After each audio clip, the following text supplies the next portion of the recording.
नमस्कार, बहस के नंबर 1 शो ताल ठोके में आपका स्वागत है। मैं हूं विशाल Pandey.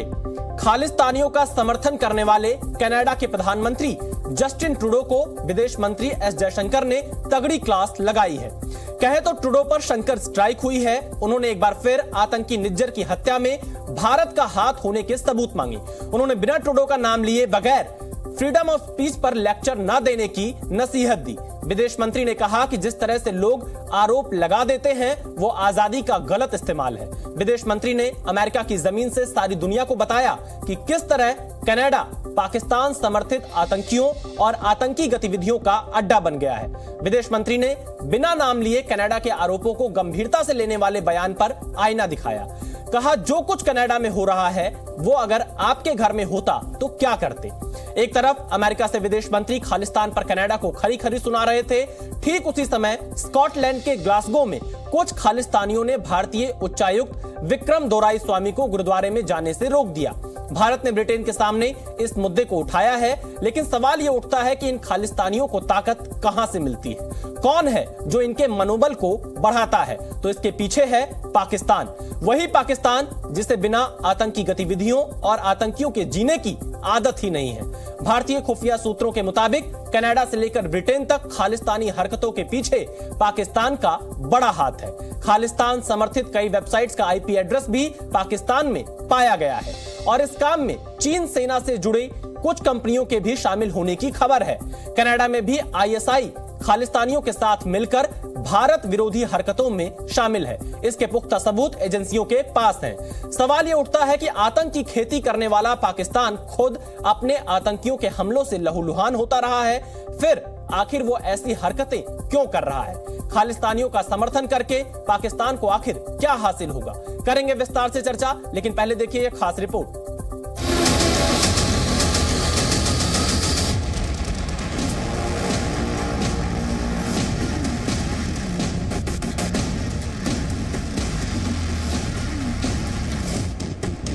Canada has shared the credible allegations that I talked about on Monday with India. We did that many weeks ago, and we are there to work constructively with India, and we hope that they engage with us so that we can get to the bottom of this very serious matter. We are a democracy. We don't need to learn from other people what freedom of speech is about.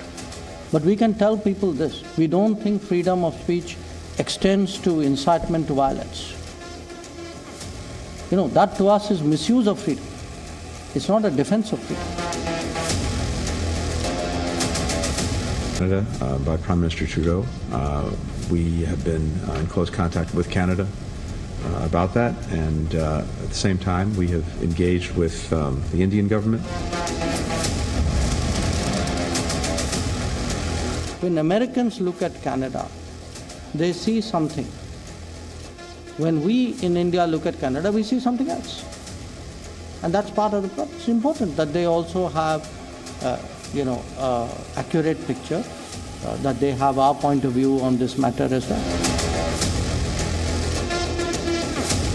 अभी जो आतंकवाद की बात करते हैं, जो अलगावादी लोग जो हैं, तो मुझे लगता है कि ये बहुत एक माने छोटी सी माइनॉरिटी है और उनके लिए जो है, जो हमारी सरकार, जो यहाँ की सरकार, कनाडा की सरकार, उनको माने एक किस्म से निष्पक्ष तरीके से देखना चाहिए। अभी जो माहौल है, ये ऐसा माहौल है जहाँ हमारे राजदूतावास, वहाँ हमारे उच्चायुक्त खुद, हमारे कॉन्सुलेट्स जो हैं वहाँ, वो एक किस्म से उन पे ये दबाव है, उनके खिलाफ जो है हिंसा का प्रचार हो रहा है। कनाडा सरकार के पास कोई सबूत भी नहीं है और बेबुनियाद इल्ज़ामात वो हमारे ऊपर लगा रहा है, लेकिन ये भारत सरकार की जिम्मेदारी है कि वहाँ के हाई कमिश्नर को बुला के जो हमारी शिकायतें वो उनको बतानी चाहिए। लेकिन किसी को गुरुद्वारे में रोकना, ये गुरु नानक साहब के फ़लसफ़े के ख़िलाफ़ है। गुरु नानक साहब ने डायलॉग का फ़लसफ़ा दिया है। तो देखिए, भारत के तेवर से कनाडा अब घबराया हुआ है और सवाल यह भी है कि खालिस्तानी जो प्लान है क्या वो वाया पाकिस्तान आ रहा है। इसी मुद्दे पर हम बहस करेंगे। हमारे साथ एक विशेष मेहमानों का पैनल इस वक्त जुड़ रहा है। ननिल कोहली जी भारतीय जनता पार्टी के प्रवक्ता हैं, हमारे साथ जुड़ रहे हैं, आपका स्वागत है। Major General retired Ashwani Srivastava रक्षा विशेषज्ञ हैं, हमारे साथ जुड़ रहे हैं, आपका भी स्वागत है अश्वनी जी। दीपक बोहरा जी पूर्व राजनयिक है, आपका भी बहुत स्वागत है। और हसन दुर्रानी पाकिस्तानी राजनीतिक विश्लेषक हमारे साथ जुड़ रहे हैं। डॉक्टर राजा काशिफ पाकिस्तानी राजनीतिक विश्लेषक हैं और साथ ही मुकीम अहमद पाकिस्तानी पत्रकार हमारे साथ जुड़ रहे हैं। आप तीनों का भी बहुत स्वागत है जी न्यूज के इस पैनल पे। पहला सवाल यहां पर हस्साम दुर्रानी साहब मेरा आपसे है कि आपने देखा होगा पिछले 2 दिनों में पाकिस्तान में जिस तरह से ब्लास्ट हुए हैं, आम पाकिस्तानी नागरिक उसमें मारे गए हैं, लेकिन उसके बावजूद भी पाकिस्तान अपनी हरकतों से बाज नहीं आ रहा है। वो खालिस्तान को बढ़ावा दे रहा है, वो कनाडा में भारत विरोधी तत्वों को फंडिंग कर रहा है। आखिरकार पाकिस्तान क्या चाहता है? वो अपने गिराबान में क्यों नहीं झांक रहा है? उसके लोग मारे जा रहे हैं आतंक से। देखिए, आपका जो क्वेश्चन है वो बहुत अच्छा क्वेश्चन है, लेकिन आपका क्वेश्चन का आपका जो प्रोग्राम है या आपने जो इससे पहले अभी जो इंट्रो दी है उसके साथ किसी किस्म का तालमेल मुझे नजर नहीं आ रहा। पाकिस्तान के अंदर ठीक है, एक इस वक्त सिचुएशन जो चल रही है, वो सिचुएशन जो चल रही है वो अफगानिस्तान में जो इस वक्त इश्यूज हैं TTP के, उसकी वजह से ये सिचुएशन पाकिस्तान में क्रिएट हुई है। लेकिन आपका जो मसला है उसमें हमारा किसी किस्म का कोई लेना देना नहीं है। आपका ये आज का दिन नहीं है, लेकिन जिस दिन से आपका G20 आपके मुल्क में हुआ और बड़ा, सबसे पहले तो उस पे बल्कि मैंने आपको तमाम दोस्तों को, भाइयों को मैंने मुबारकबाद भी दी कि कितना बड़ा आपने लोगों ने वहाँ पे एक प्रोग्राम किया जो कि इंडिया के लिए बहुत अच्छा था, बहुत ज़रूरी था, वो हो गया। लेकिन उस दिन के बाद से लेके आज के दिन तक कनाडा में अगर जो कुछ भी हुआ वो इंडिया के साथ हुआ या इंडिया ने जो कुछ भी किया कनाडा के साथ किया, तो आपने आज तक जितने भी प्रोग्राम किए हैं उस दिन से लेके आज के दिन तक आप ही के चैनल के ऊपर बिला मुबालगा डेली एक प्रोग्राम होता है, लेकिन वहां पे कभी भी किसी भी कैनेडियन को नहीं बिठाया गया। ठीक है, क्यों नहीं बिठाया गया भाई? इल्जाम कनाडा ने लगाया है। दुर्रानी साहब, खालिस्तानी आतंकियों को बढ़ावा पाकिस्तान देता है, ISI फंडिंग कर रही है, अलग से के डेस्क है।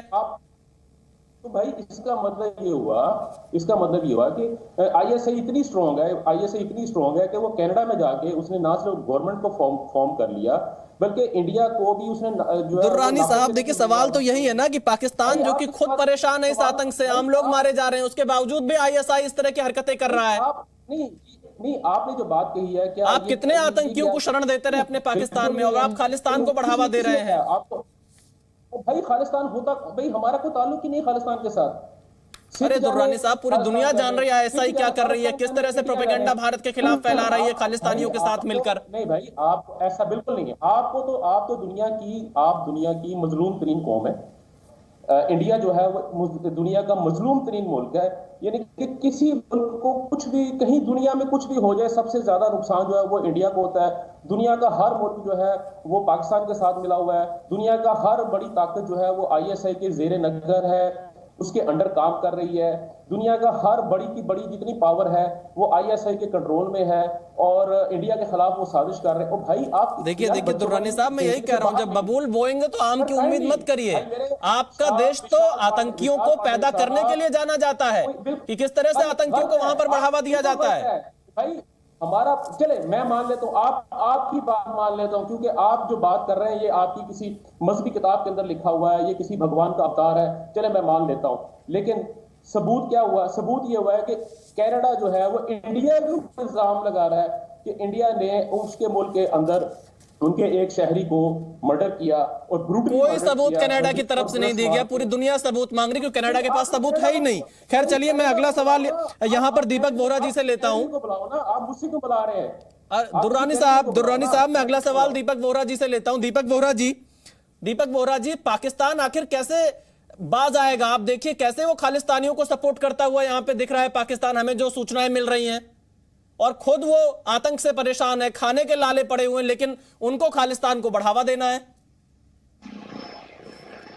आभारी हूं सर, बहुत अच्छा लगता है आपके शानदार चैनल पर जब मैं होता हूं, बहुत कुछ आपसे सीखता और आपके विशेषज्ञ से। सर मैं इस समय भारत के एक बेमिसाल इलाके में हूं जिसे लेह कहते हैं, लद्दाख में, बहुत ऊंची पहाड़ियों में हूं और यहाँ मेडिटेशन सेंटर में आया हूं। आपका जो प्रश्न है कि पाकिस्तान चाहता क्या है, ये पाकिस्तान को खुद मालूम नहीं है। एक चीज जरूर नोट करिए, बहुत से विशेषज्ञ बताएंगे कि आरोप भारत पर लगाया था कनाडा के प्रधानमंत्री ने, उसका जवाब भारत के प्रधानमंत्री ने नहीं दिया। कनाडा के जो आरोप लगे थे, जवाब भारत के विदेश मंत्री ने दिया। ये औकात है जस्टिन ट्रूडो साहब की। मैं तो हैरान हूं कि डॉक्टर जयशंकर, जो विश्व के सर्वश्रेष्ठ विदेश मंत्री, उन्होंने खुद किया। उनको किसी जूनियर ऑफिसर से कहना चाहिए था, अंडर सेक्रेटरी को, भाई आप जवाब दो। वही सही होता है इनके लिए।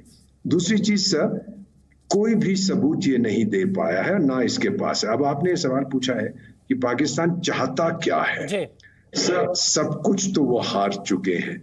मैं कई पाकिस्तानी दोस्तों से बात करता हूं कि आपका एम ऑब्जेक्टिव क्या है, वो कहते हैं भारत को तंग करना। का अपने अंदर आप अपने आप को क्यों नहीं संभालते? नहीं, वो फिर मुझसे पूछते हैं कि आपका लक्ष्य क्या है। मैं कहता देखिए, जब मैं अपनी टेलीविजन स्क्रीन ऑन करता हूं, मुझे पाकिस्तान नजर नहीं आता, मुझे चीन नजर आता है, रूस नजर आता है, अमेरिका नजर आता है, पाकिस्तान छोटा सा एक कोने में आता है। आप ऑन करते हैं तो पाकिस्तान आपको, इंडिया नजर आता है। मेरे पास एक लक्ष्य है 2047, मैं विकसित देश बनना चाहता हूं। G20 के बाद मैं दुनिया का भी एक्नॉलेज लीडर, महाशक्ति बन चुका हूं। ये मेरा लक्ष्य है। तो आपको क्या तकलीफ होती है? Why don't you focus on your internal issues? देखिए, हमें बहुत दुख हुआ, 50 से ज्यादा लोग मर गए। 2 जो वहां पर बॉम्ब ब्लास्ट हुए, खैबर पख्तूनख्वा में और दूसरा बलूचिस्तान में, बहुत बुरा लगता है। और अगर पाकिस्तानी खुद कहते हैं कि ना यहाँ पर लाइफ है ना लिबर्टी है, तो उन्हें कौन ब्लेम करेगा? सर, पहले आप डिसाइड करिए आप चाहते क्या है,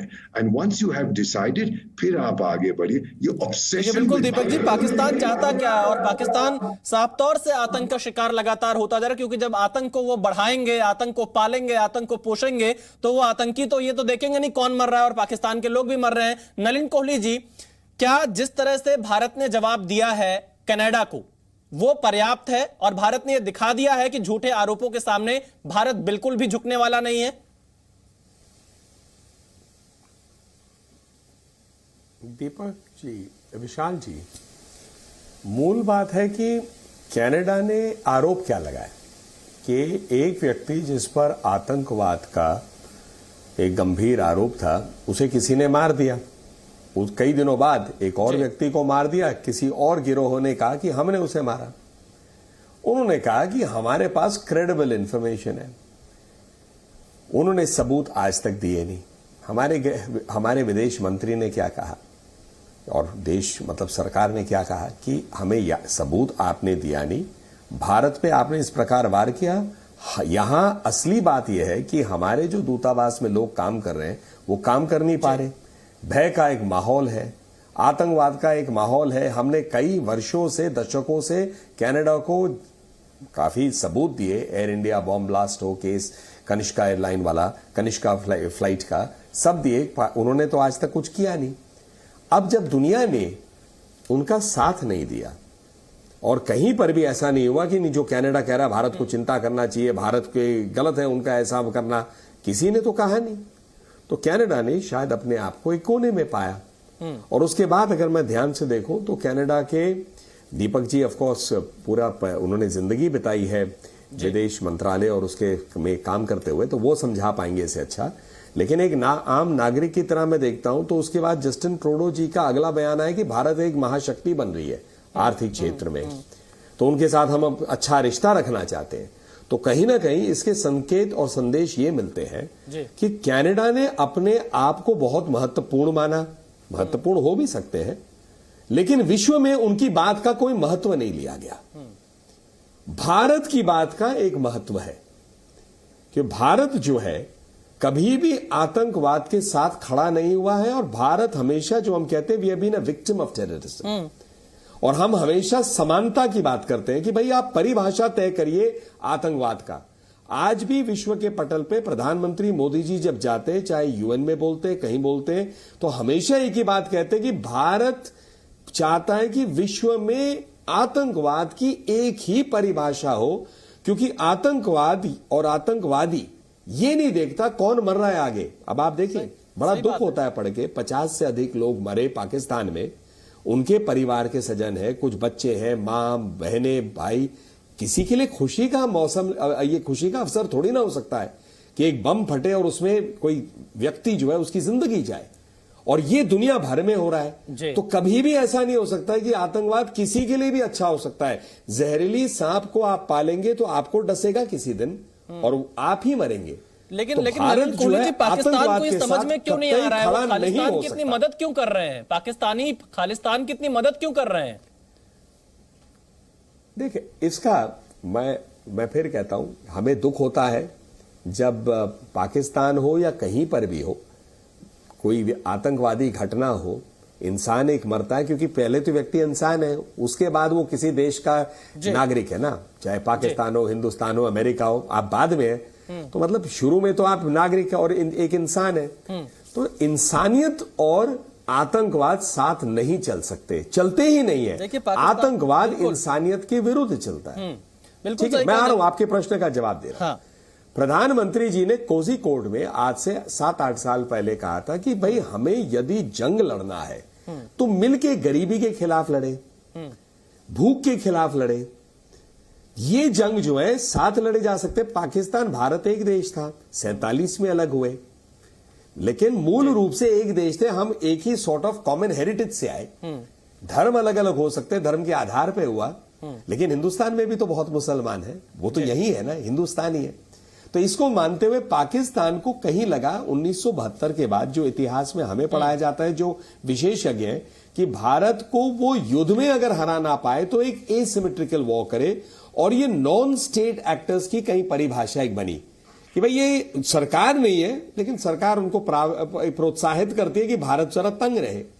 लेकिन इसको करते करते पाकिस्तान को सोचना पड़ेगा, ना वहां गरीबी कम हुई, ना उनकी दिक्कतें कम हुई है, बढ़ी हैं, और आज उनको ही इसकी तकलीफ मिल रही है। तो ये फायदा नहीं कर सकता। बिल्कुल हमारे साथ डॉक्टर राजा काशिफ जी जुड़े हुए हैं पाकिस्तान से, खालिस्तानियों के साथ खड़े। बिल्कुल नलिन साहब, हमारे साथ डॉक्टर राजा काशिफ पाकिस्तान के राजनीतिक विश्लेषक जुड़े हुए हैं। डॉक्टर राजा काशिफ, यही सवाल आपसे है। भाई आप अपने यहां आटा तो दे नहीं पा रहे, महंगा है, आपके लोग परेशान हैं बिजली से, प्रदर्शन अभी पीओके में हुआ, हमने तस्वीरें दिखाई, लेकिन उसके बावजूद भी आपको खालिस्तान की मदद करनी है, उनको फंडिंग करनी है। उसके बाद फिर आपके देश के कई नेता कटोरा लेकर दुनिया भर के देशों में जाकर भीख मांगते हैं कि हमारे देश की मदद कर दीजिए।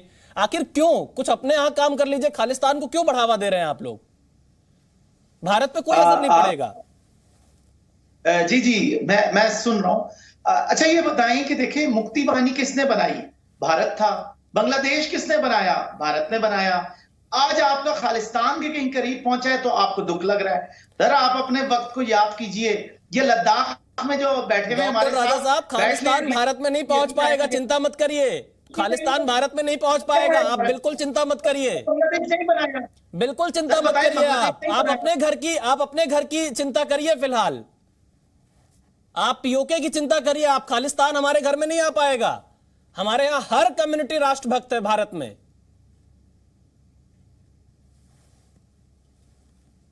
देखिए, हम अपने घर तो कल भारत के पास वापस आएगा जिस पर आपका अवैध कब्जा है, आप उसकी चिंता करिए फिलहाल। अरे देखें, जो आपने इलीगल कश्मीर रखा हुआ है हमारे साथ, अखंड भारत का हिस्सा है वो, तमगे भी लेके पूरा का पूरा कश्मीर हमारा है। पीओके की बारी है डॉक्टर राजा काशिफ साहब। कश्मीर पाकिस्तान का रहेगा, क्योंकि ये देखें, आपने 370 खत्म करके कोई अच्छा काम तो नहीं किया।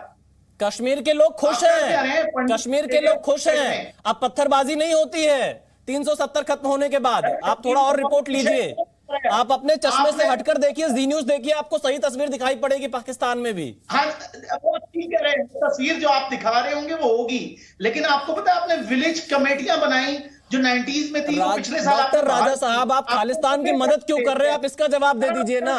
पाकिस्तान की आईएसआई क्यों खालिस्तान की मदद कर रही है? 2% कम्युनिटी है आपकी, वो पंडित कुछ वहां से उठ के आ गए। डॉक्टर राजा साहब, खालिस्तान की मदद क्यों कर रही है पाकिस्तान की आईएसआई? क्या मजबूरी है आपके सामने? आप कब तक भारत विरोधी एजेंडा इस तरह से चलाते रहेंगे? रावण ने आपके पास राय, रावण ने तो बलूचिस्तान में अभी कल बम धमाके कर दिए, 50 बंदे हमारे शहीद किए।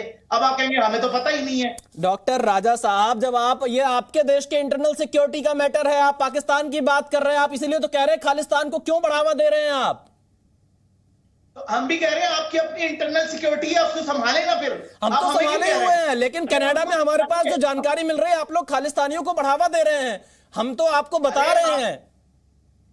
अरे हमारे पास कलभूषण भी है, आपका एक बंदा जिसको रात को नींद नहीं आती, वो भी तो हमने पकड़ा है। अरे डॉक्टर राजा काशिफ साहब, देखिए आप ही के लिए हमारे वसीम बरेलवी साहब, डॉक्टर राजा साहब, नलिन जी कुछ कहना चाह रहे हैं, मैं उनके पास जाऊंगा, लेकिन डॉक्टर राजा काशिफ साहब, आपके जो मुल्क के लोग हैं, जो पाकिस्तान के सियासतदान हैं या सेना के लोग हैं या फिर आईएसआई के लोग हैं, उनके लिए हमारे वसीम बरेलवी साहब ने बहुत पहले ही एक अच्छा शेर लिखा है। अगर आप कहेंगे तो मैं आपको सुना देता हूं।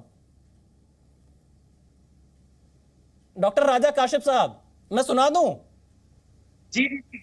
तो मैं आपको सुना देता हूं कि वसीम बरेलवी साहब ने कहा है, घर सजाने का तस्वुर बहुत बात का है, पहले यह तय हो कि इस घर को बचाएं कैसे। आप खालिस्तानियों को सजाने का ख्याल बाद में देखिएगा, पहले यह तय करिए कि इस पाकिस्तान को कैसे बचाएं, जहां रोज आतंकी हमले हो रहे हैं, जहां रोज लोग मारे जा रहे हैं, क्योंकि उस आतंकवाद को आपने बढ़ाया है, आपकी सेना ने बढ़ाया है, आपकी आईएसआई ने बढ़ाया है, और आप भारत को पाठ पढ़ाने आए हैं। भारत पे कोई असर नहीं पड़ेगा डॉक्टर राजा साहब, भारत पे कोई असर नहीं पड़ेगा। अभी कल ही की तारीख बीती है जब सर्जिकल स्ट्राइक हुआ था, अगर आपको याद हो तो, भूल गए होंगे आप शायद। सर आपकी स्ट्राइक नंदन भी था, वो जो एक चाय के ऊपर जहाज दे गया, छोड़े जी, भूल गए आपके पास है क्या? अरे भूल गए होंगे। टीम वाज फैंटास्टिक, याद रखिएगा। वो आप फिल्म बनाते हैं, हम उसको प्रैक्टिकल करके दिखाते हैं। अच्छा चलिए राजा काशिफ साहब, मैं नवाज शरीफ की एक बाइट सुना देता हूं, उसके बाद मैं आपको बताता हूं भारत के पास क्या है। पहले नवाज शरीफ की बाइट सुनाते हैं आपको। आज हिंदुस्तान चांद पे चला गया है, G20 की मीटिंग्स वहां होती हैं, ये तो सब कुछ हमें करना चाहिए था। ये तो हमारी तकदीर में होना चाहिए था, ये तो हमारी किस्मत में होना चाहिए था कि हम ये करते। वाजपेयी साहब जब वजीर आजम बने तो $1 बिलियन हिंदुस्तान के खजाने में नहीं था, लेकिन आज उनके पास $600 बिलियन जो है ना, वो कहां से आ गया है। और हम $1 बिलियन आज भी मुल्क जाके मांग रहे हैं। क्या इज्जत है हमारी आज उनकी नजरों में भी? क्या इज्जत है? चाइना से हम मांगते हैं, अरब मुल्कों से हम मांगते हैं, हमारा वजीर आज़म जाके उसको मजबूर होता है वो मांगने के लिए। राजा काशिफ साहब, आप अपने देश के पूर्व प्रधानमंत्री को सुन लिए होते आप भारत से सवाल पूछने से पहले। वो तो कह रहे कटोरा लेके जगह जगह पाकिस्तान के लोग जा रहे हैं और बता रहे भारत तो चांद तक पहुंच गया है। अब आप जवाब दीजिए। चांद तक?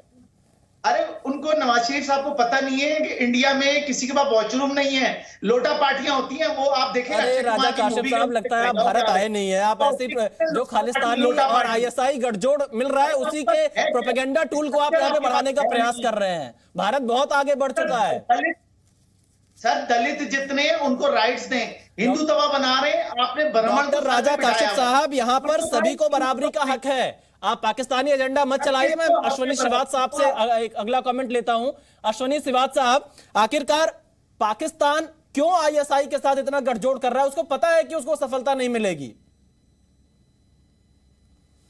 हाँ देखो विशाल, ये सच्चाई है, Pakistan is a victim of its own doing. देखो पाकिस्तान में जब हिलेरी क्लिंटन आई थी ना 2013 में, तो उसने ये बोला था कि अगर अपने कोर्टयार्ड में आप सांप पालेंगे और ये सोचेंगे कि आपके नेबर कोई डसेगा, एक दिन वो आपको डसेगा। आज वो समय आ गया कि वो ही जो आतंकवाद है, तहरीके तालिबान पाकिस्तान के रूप में जो है पाकिस्तान को डस रहा है। पाकिस्तान कहता है हम विक्टिम ऑफ टेररिज्म है।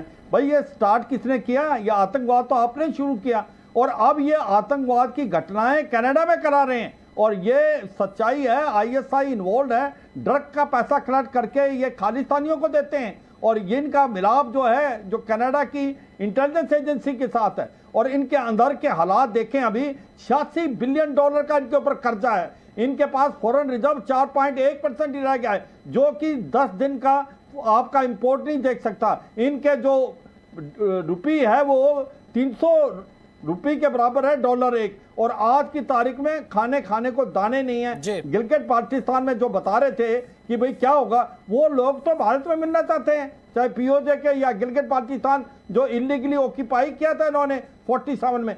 सच्चाई है पाकिस्तान की बहुत बुरी हालत है, इनकी इन्वेस्टमेंट जीरो है, एक्सपोर्ट जो टेक्सटाइल थी वो बंद हो गई है और इंपोर्ट बढ़ते जा रहे हैं, जो इनको कोई भी कर्जा नहीं दे रहा। आज ऐसी हालात है पीओजे के और गिलगित बाल्टिस्तान में 24 घंटे में से 21 घंटे बिजली नहीं आती, वहां पर लोगों को पे पेंशन तो सच्चाई ये है कि इनको अपने अंदर झांकना चाहिए। पाकिस्तान टूटने के कगार पे, इसके 4 हिस्से होंगे, खैबर पख्तूनख्वा, बलूचिस्तान और सिंध और पंजाब, और गिलगित बाल्टिस्तान और पीओजे के भारत के अंदर मिलेंगे, इसमें कोई शक और सवाल नहीं। और ये जैसे अभी इनके पुराने प्राइम मिनिस्टर ने खुद बोला, आईना ये दिखा रहे हैं कि ये अब कनाडा के अंदर आतंकवाद की घटनाएं फैलाना बंद करें और ये खालिस्तानियों को सपोर्ट देना बंद करें, क्योंकि सच्चाई ये है, ये इनका K2 डेस्क है जो खालिस्तान और कश्मीर को देखता है। आज कश्मीर को देखें विशाल, वहां पर अमन शांति है, वहां पर लोग खुश हैं, सड़कों का जाल बिछ गया है, district development council panchayat election हुए हैं,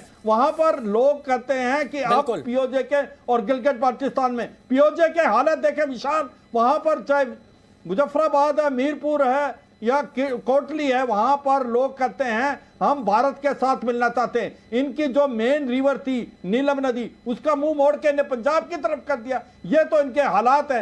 मंगला डैम में बिजली पैदा करते हैं 2 रुपए पर यूनिट, और वही बहुत विस्तार से आपने समझाया इस पूरे मुद्दे को। मैं मुकीम अहमद जी से अगला सवाल लूं, उससे पहले मैं कुछ तस्वीरें दिखा देता हूं कि आज क्या कुछ हुआ है। देखिए कैसे जो हमारे उच्चायुक्त थे ब्रिटेन के, उनको ग्लासगो शहर के गुरुद्वारे में जाने से कुछ खालिस्तानी तत्वों ने रोका, जो कि इस शहर के बाहर के बताए जा रहे हैं। हालांकि सुरक्षा कारणों के चलते जो हमारे उच्चायुक्त हैं वो वहां से वापस चले गए थे। ये फिलहाल तस्वीरें हम आपको वहां की दिखा रहे हैं, ग्लासगो के गुरुद्वारे के बाहर, जहां पर कुछ खालिस्तानी तत्वों ने ऐसी भारत विरोधी हरकतें करने का प्रयास किया। हालांकि जो गुरुद्वारा कमेटी है उन्होंने इसका खंडन किया और उन्होंने ये कहा कि ये बाहर से आए हुए लोग थे जो यहां पर पहुंचे हुए थे, और लेकिन सुरक्षा कारणों के चलते यहां पर जो हमारे उच्चायुक्त हैं वो इस जगह से चले गए थे। भारत ने ब्रिटेन के सामने इस मुद्दे को उठाया भी है और वहां के विदेश मंत्रालय को भी इस पूरे मामले से इन्फॉर्म किया है। मैं अब फिर से मुकीम अहमद के पास चलता हूं, जो पाकिस्तानी जर्नलिस्ट यहां पर हमारे साथ जुड़े हुए हैं। मुकीम जी, आखिरकार आपके देश की आईएसआई क्या चाहती है? कनाडा में रह रहे खालिस्तानी आकाओं को मोटी फंडिंग कर रही है, आतंकी गतिविधियों को बढ़ाने के लिए आपकी आईएसआई और आपकी सेना लगातार पैसे दे रही है, वहां के जो युवा हैं उनको लालच देने का प्रयास कर रही है। इसके साथ ही जो हमारे पास रिपोर्ट आई है, बोट्स यानी फेक अकाउंट से भारत विरोधी प्रोपेगेंडा आप लोगों की तरफ से चलाया जा रहा है। अरे आप अपने देश में देख लीजिए, बहुत सारी परेशानियां हैं, कहां कनाडा खालिस्तान के चक्कर में पड़ गए हैं, भारत पे कोई असर नहीं पड़ेगा। विशाल जी, मुझे तो ऐसा लग रहा है कि पाकिस्तान और आईएसआई आपकी छेड़ बन गई और आप लोग पाकिस्तान फोबिया का शिकार हो गए हैं। आप सब लोग यही बात किए जा रहे हैं। कनाडा ने आप पर इल्जाम लगाया, उसको आपने जवाब कोई खातिर खा दिया नहीं, क्योंकि उन्होंने कोई आरोप जो सबूत है वो उन्होंने दिए नहीं आरोपों से जुड़े हुए, और भारत ने तो बिल्कुल खारिज किया है उनके आरोपों को। देखिए सबूत तो वहां पर अगर वहां पर गैंगवार होता है, वहां पर जिस तरह से आतंकियों को पनाह दी जाती है कनाडा में, उससे भारत क्या करेगा? भारत तो कह रहा है उन पर कार्रवाई करिए, कनाडा सरकार से कह रहा है लीगल एक्शन लीजिए, और भारत सबूत मांग रहा है। कनाडा अब तक कोई सबूत नहीं दे पाया है। अमेरिकन इंटेलिजेंस ने इसके ऊपर भी बात की, उन्होंने इंटेलिजेंस शेयरिंग की। 5 जो उनके अलाइज हैं इंटेलिजेंस के, उन्होंने इंटेलिजेंस शेयर की कनाडा के साथ। और मैं ये कह रहा हूं जो 5 आइज की आप बात कर रहे हैं, उन्होंने किसी के साथ क्या कोई सबूत साझा किया कनाडा ने? अच्छा नहीं, पाकिस्तान का किसी ने जिक्र किया इसमें? हमारे सोर्सेज बता रहे हैं कि आपकी एजेंसी कैसे मदद कर रही है इन भारत विरोधी तत्वों की। आप जबानी कलामी कह रहे हैं, अब अपने आप को कहें कि मैं अमिताभ बच्चन हूं। मैं तो विशाल पांडे ही हूं मुकीम अहमद साहब, मैं तो विशाल पांडे ही हूं, आपसे बात कर रहा हूं। मैं अमिताभ बच्चन होने का वो नहीं देखता ख्वाब, ये पाकिस्तान के लोग देखेंगे, क्योंकि उन्हें तो अपने घर की गरीबी दिख नहीं रही है, अपने कौम की जो मुसीबतें हैं वो दिखाई नहीं दे रही है। वो कनाडा चले हैं 7 समंदर पार खालिस्तानियों को बढ़ावा देने के लिए। इससे बड़ा और क्या दुर्भाग्य होगा आपके पाकिस्तान के लिए? विशाल जी, ये आपको पता है कि ये कब शुरू हुई थी खालिस्तान तहरीक? मुकीम साहब, फिलहाल आपकी आईएसआई कैसे सपोर्ट कर रहे हैं मैं आपको बता रहा हूं। नहीं, आप मेरी भी सुनिए अब ना, आप सुनाइए। भाषण देंगे, आपने भाषण दे दिया, आप थोड़ी सी मेरी भी सुन मैं लें। आपको तथ्य बता रहा हूं, भाषण तो आपके पाकिस्तान में नेता देते हैं तमाम। और अभी थोड़ी देर पहले आपने नवाज शरीफ का भी भाषण सुन लिया होगा, भारत के पक्ष में किस तरह से भारत की तारीफ कर रहे हैं। उनसे भी नहीं सीख रहे हैं आप लोग। देखिए, हमने तो राहुल जी का भी भाषण सुने हैं, जो कुछ वो मोदी सरकार के बारे में कहते रहे हैं, तो वो अब हम भी क्लिप चला देंगे, कोई मसला नहीं है उसका। ये अपोजिशन लीडर इसी तरह ही करते हैं। अरे मुकीम साहब, कुछ तो अपने यहाँ की राजनीति देख लीजिए, कैसे आपके लोग परेशान हो रहे हैं। खैर चलिए, आप अपनी बात पूरी करिए, फिर मैं नलिन कोहली जी के पास मुझे जाना है। ये अपनी परेशानी देखिए, अपनी परेशानी बताइए हमें कि ISI आपकी छेड़ बन गई, आपसे मुल्क संभाला नहीं जा रहा, आपसे अपना कुछ जो है काम इंतजाम हो नहीं रहा। आप हर चीज मुकीम अहमद साहब, क्या मजाक कर रहे हैं आप। मुकीम अहमद साहब, ISI से भारत नहीं डरने वाला। हम तो आपको आईना दिखा रहे हैं कि आपकी ISI कितनी कोशिश कर ले, आपकी ISI कितनी कोशिश कर ले, लेकिन भारत में खालिस्तान मूवमेंट खड़ा नहीं हो पाएगा। आप लोग लाख प्रयास कर लीजिए, तो रो क्यों रहे हैं फिर उनका? अरे मुकीम साहब, आपको आईना दिखा रहे हैं, आपको आईना दिखा रहे हैं। भारत रो नहीं रहा है। कल की तारीख याद कर लीजिए। आप पाकिस्तानियों से पूछिएगा कि क्या हुआ था कल की तारीख में। सर्जिकल स्ट्राइक याद है, एयर स्ट्राइक याद है, और क्या क्या चाहिए आपको? यार एक मिनट, अच्छा ये जो ग्लासगो में पता क्यों उनको रोका है गुरुद्वारे में जाने से? मई और जून में, वो वही मैं कह रहा हूँ, एक दो लोग हैं। ये देखिए तस्वीर देखिए, 2 लोग हैं, और ये भी ISI के द्वारा प्रायोजित होंगे। वहां पे जो और लोग मौजूद है, उन्होंने सब इसकी निंदा की है। गुरुद्वारा कमेटी का बयान आया है। अच्छा, अब भाईजान को जो मई और जून में 2 एक्टिविस्ट मारे थे उनके, तो उन्होंने कोई रिएक्शन दिया होगा ना। अब आप उनके आदमी चुन चुन के मारोगे। आपको ज्यादा जानकारी है, मैं इसीलिए तो कह रहा हूं ISI बहुत मदद कर रही है इन लोगों की। लेकिन वो ISI को अपने समझाइए, आप अपने ISI सेना सरकार को समझाइए, पाकिस्तान की जो आवाम है उस पर नजर इनायत करें। यार आपको तो रात को नींद भी नहीं आ रही होगी, ISI दिख रही होगी। अरे मुकीम अहमद साहब, ये भारत है, और भारत ये नया भारत है, और अपने जो आतंकियों को आपने पाल रखा है, उनसे पूछिएगा कैसा खौफ रहता है इस समय। उनको रात में नींद नहीं आती होगी। मुकीम साहब, उनकी रात की नींद उड़ गई है। ISI ना हो गई। मुकीम अहमद साहब, जिन आतंकियों को आपने पाला है, उनकी रात की नींद उड़ गई है। खैर चलिए, आपकी मुस्कान अच्छी है। आप जो आपका देश जो पाकिस्तान में बो रहा है, जो दूसरे देशों के खिलाफ साजिश करता है, उसका शिकार खुद है। नलिन कोहली साहब, पाकिस्तान के जो हमारे मेहमान जुड़े हुए हैं, आपने उनको सुना, वो बहुत चिंतित है कि भारत इतना आगे बढ़ रहा है। आपने नवाज शरीफ का बयान सुना होगा। मैंने सुना।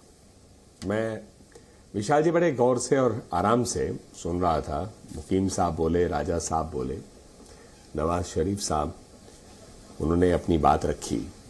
इसको ना थोड़ा सा रुक के अगर आप देखें जी, और आपके दर्शक भी ये मानेंगे, 2 देश एक साथ उन्होंने जन्म लिया। अगर मैं उस रूप से कहूं, 1947 में एक परिवार में 2 बेटे एक साथ पैदा हो गए, यूं मान लीजिए। अब लगभग 70 साल बाद एक बेटा कहां है, एक दूसरा कहां है।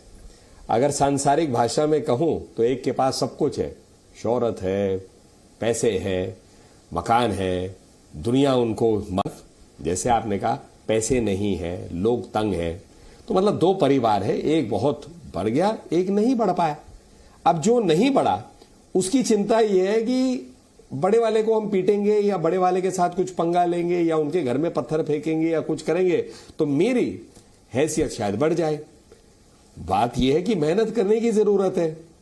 आप सोशल मीडिया पे जाएंगे तो पाकिस्तान के लोगों के कभी कभी हम लोग देखते हैं, एक अभी पीछे आया था सोशल मीडिया में कि भाई भारत जो है चांद तक गया, तो वहां पर पाकिस्तान के एक नौजवान ही है, हम नहीं जानते, वायरल हुआ था यहाँ पे। वो कहता है जी भाई यहां पर भी चांद है पाकिस्तान में, भाई चांद पे बिजली है?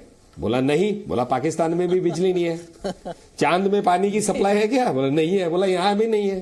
तो मतलब मजाक हो गया। अब ऐसा मैं क्या कह रहा हूं, पाकिस्तान की प्रॉब्लम क्या है, और ये पाकिस्तान को तय करना है कि भारत की तरफ देखकर, भारत के साथ लड़कर, भारत की तरफ उसको तंग करके का प्रयास, उनके जो भी एक वजूद बन गया है, एक एग्जिस्टेशनल क्राइसिस हो गया है कि भारत के साथ हमें अपना मुकाबला करना। अरे भाई आप अपना काम करिए, अच्छे से करिए, दुनिया में आपका नाम अच्छा होगा, आपके नेता मानते हैं। लेकिन हमारे जो मेहमान बैठे इस शो पे पाकिस्तान से, इनकी भी आप चिंता करिए। कैसे कह सकते हैं कि पाकिस्तान खराब है, आईएसआई गलत है? वहां कोई गारंटी नहीं है कौन आज बोल रहा है कल ना रहे, क्योंकि वहां सिक्योरिटी सिचुएशन इतनी खराब है। तो इसीलिए ये इनसे पूछना भी हमारा गलत है। मैं सीधी बात कह रहा हूं, क्यों पूछ रहे हैं इनसे?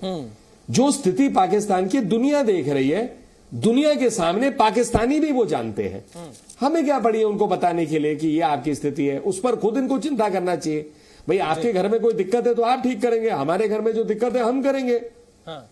अच्छे रिश्ते होते हैं तो एक दूसरे की मदद करते हैं। तो हिंदुस्तान आगे बढ़ता जा रहा है, दुनिया इसको पहचान रही है, हिंदुस्तान बढ़ रहा है, हमें अपने से मतलब है। अब ये सोच रहे हैं अगर खालिस्तान नहीं, जी जी अपनी बात पूरी करें। एक आखिरी बात, खालिस्तानी, मैं फिर बोल रहा हूं, सिख समुदाय में खालिस्तान की कोई बात नहीं है। जैसे किसी भी धर्म को आप ले लीजिए, सारे लोग किसी धर्म के थोड़ी ना आतंकवादी होते हैं। आतंकवादी तो बहुत छोटा सा एक स्मॉल एलिमेंट होता है, बाकी तो अपने रोजमर्रा की जिंदगी में लगे रहते हैं, काम अपना करते रहते हैं, बच्चों की परवरिश की चिंता करते हैं, स्वास्थ्य की करते हैं, छुट्टी एक साथ कैसे मनाए, बड़े साधारण चीजें होती है इंसान की। तो इसीलिए ये भी जो आतंकवादी की जो बात हो रही है खालिस्तान की, जो एक बिल्कुल एक छोटा सा एम्बर है, खत्म हो चुका है। ये जो कुछ है ये कब तक चलेंगे? कनाडा ने कह दिया ना, जस्टिन ट्रूडो जी ने, क्या उनको मिला इससे? आज उनको पीछे होना पड़ रहा है।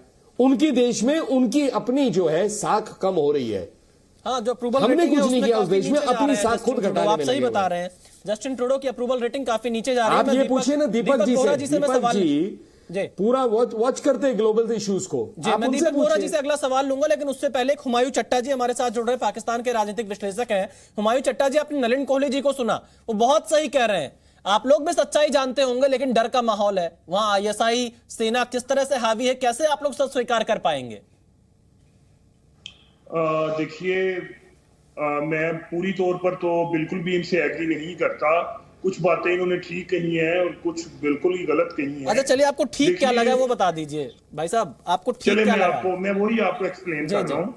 पाकिस्तान के अपने इकोनॉमिक मसाइल हैं, इसमें कोई शक नहीं है, लेकिन बुनियादी तौर पर जो लोगों की जिंदगी है, एक आम आदमी की जो जिंदगी है, वो इंडिया और पाकिस्तान में कुछ ज्यादा मुख्तलिफ नहीं है।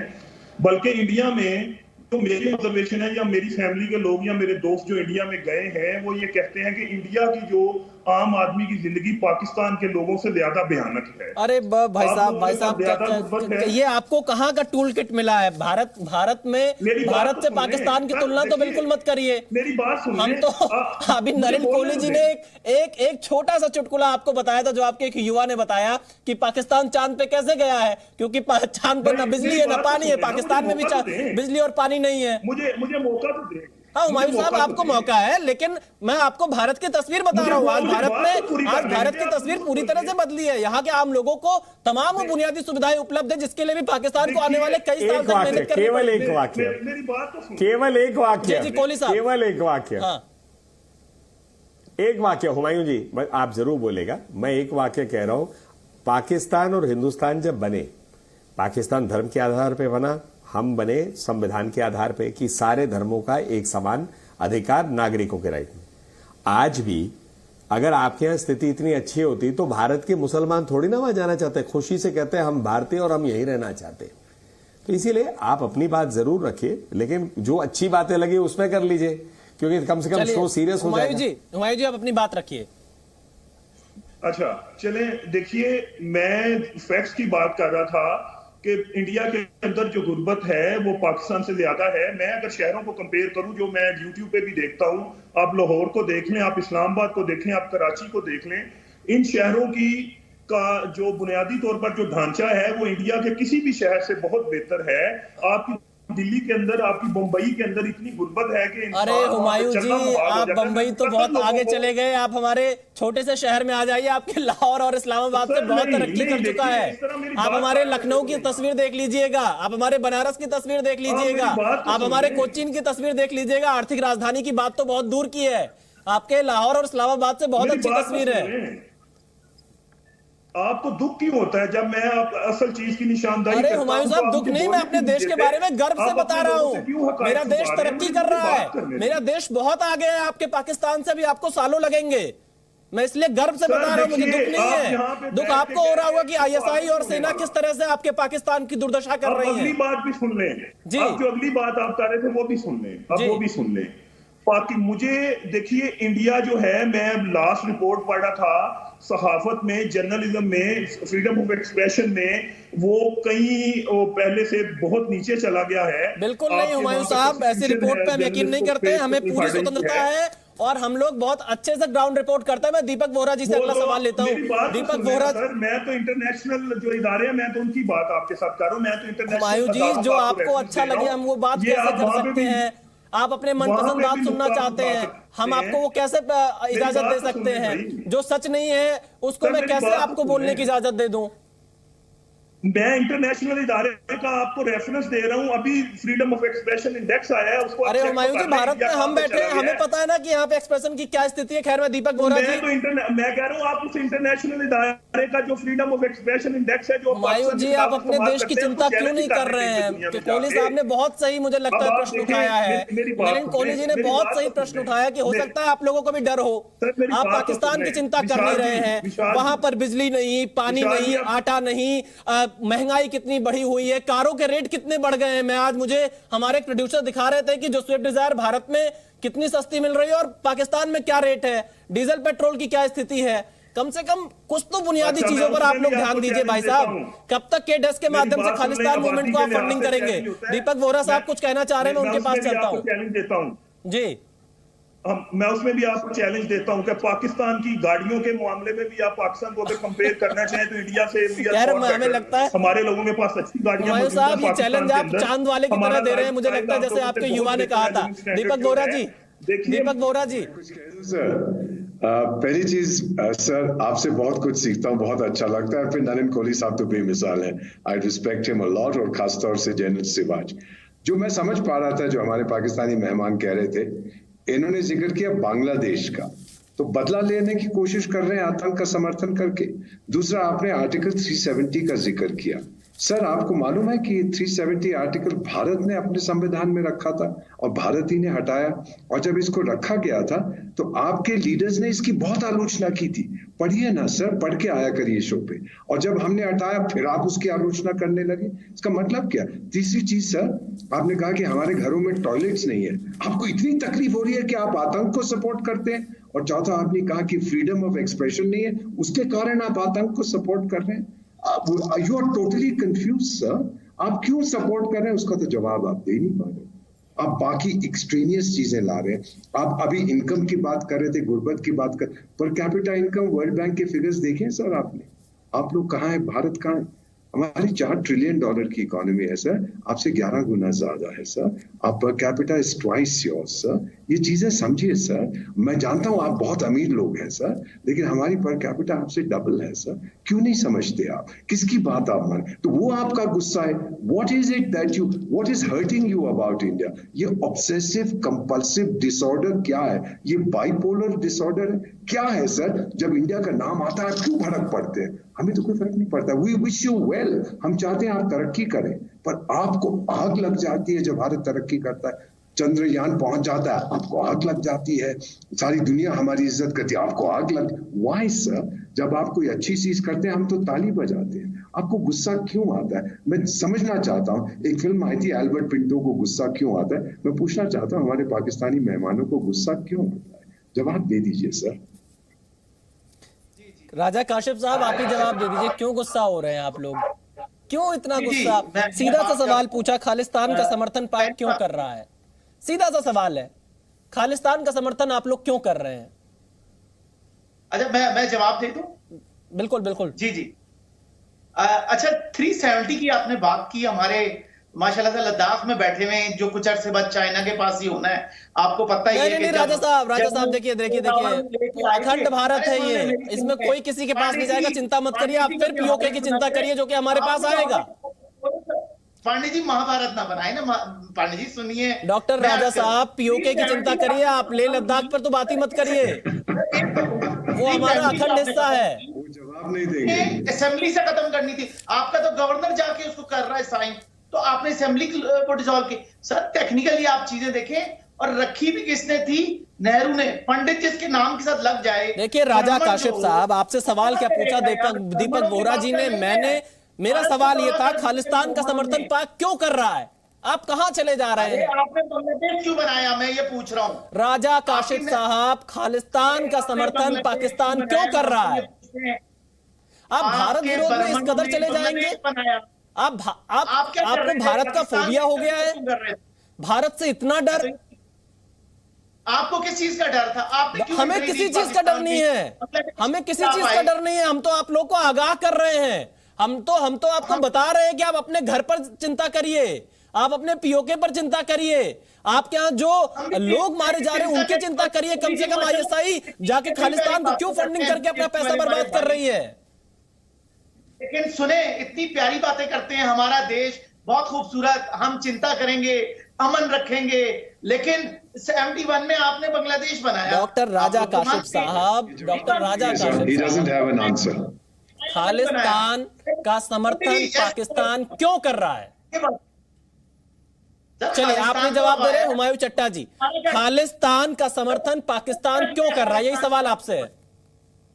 खालिस्तान में हमने क्या? पांडे जी देखिए, आप जिस तरीके से आप इस मामलात को प्रेजेंट कर रहे हैं, उससे ये इंप्रेशन जाता है कि शायद आईएसआई जो है ये गालिबन पूरी दुनिया को शायद कंट्रोल कर रही है, या इंडिया के कम से कम जितने भी मसाइल हैं वो शायद आईएसआई। देखिए हमें जो जानकारी मिल रही है, आपके पास हालात बहुत खराब है, लेकिन उसके बावजूद भी आप लोग खालिस्तान को बढ़ावा देने का प्रयास कर रहे हैं, जिसमें असफल रहेंगे। मैं आपको लिख कर दे रहा हूं, हुमायूं चट्टा साहब, डॉक्टर राजा काशिफ साहब, चाहे जितनी कोशिश कर ले आपकी आईएसआई, खालिस्तान को चाहे जितना समर्थन कर ले, लेकिन सफलता नहीं मिलेगी। ये मैं आपको लिख कर दे रहा हूं।